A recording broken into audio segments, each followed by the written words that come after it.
নিষিদ্ধ রাজনৈতিক কার্যক্রম স্থগিত নিবন্ধন। তবু স্থানীয় সরকার নির্বাচন ঘিরে নতুন হিসাব কষছে আওয়ামী লীগের তৃণমূল। জাতীয় রাজনীতি থেকে অনেকটাই বাইরে আওয়ামী লীগ, তবে স্থানীয় সরকার নির্বাচন ঘিরে আবারও আলোচনায় দলটির নেতাকর্মীরা।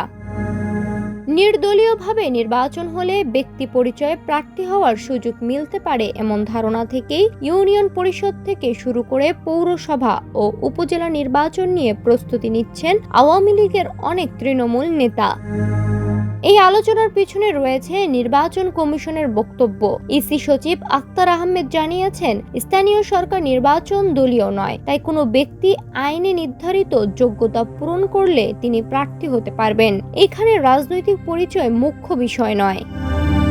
একই ধরনের বক্তব্য দিয়েছেন প্রধানমন্ত্রীর তথ্য উপদেষ্টা জাহিদুর রহমানও। তার ভাষ্য, নির্ধারিত শর্ত পূরণ করতে পারলে ব্যক্তি হিসেবে যে কেউ স্থানীয় সরকার নির্বাচনে অংশ নিতে পারবেন।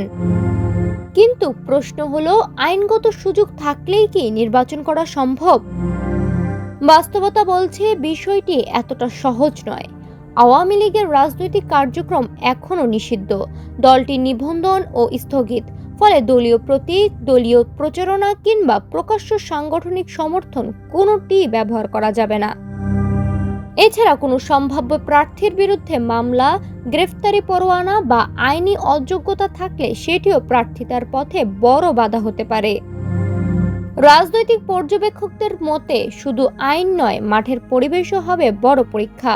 প্রচারণা চালানো, কর্মী সমর্থকদের সক্রিয় রাখা, নিরাপত্তা নিশ্চিত করা এবং রাজনৈতিক চাপ মোকাবেলা সব মিলিয়ে কঠিন বাস্তবতার মুখোমুখি হতে পারেন আওয়ামী লীগ সমর্থিত প্রার্থীরা। অন্যদিকে আওয়ামী লীগের পক্ষ থেকেও এখন পর্যন্ত আনুষ্ঠানিক কোনো সিদ্ধান্ত আসেনি।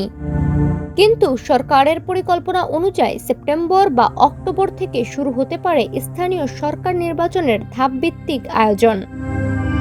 এখন দেখার বিষয়, আইনের যে সুযোগের কথা বলা হচ্ছে বাস্তবে সেই সুযোগ কতটা কার্যকর হয়, আর নিষিদ্ধ কার্যক্রমের মধ্যে আওয়ামী লীগ সমর্থিত প্রার্থীরা আদৌ ভোটের মাঠে নামতে পারে কিনা তার উত্তর মিলবে নির্বাচনীয় প্রক্রিয়া শুরুর পর। স্থানীয় সরকার নির্বাচন কি আওয়ামী লীগের জন্য প্রত্যাবর্তনের প্রথম ধাপ হবে, নাকি নিষেধাজ্ঞার বাস্তবতা সেই পথ আটকে দেবে? এখন সেটাই বড় প্রশ্ন রাজনৈতিক অঙ্গনে।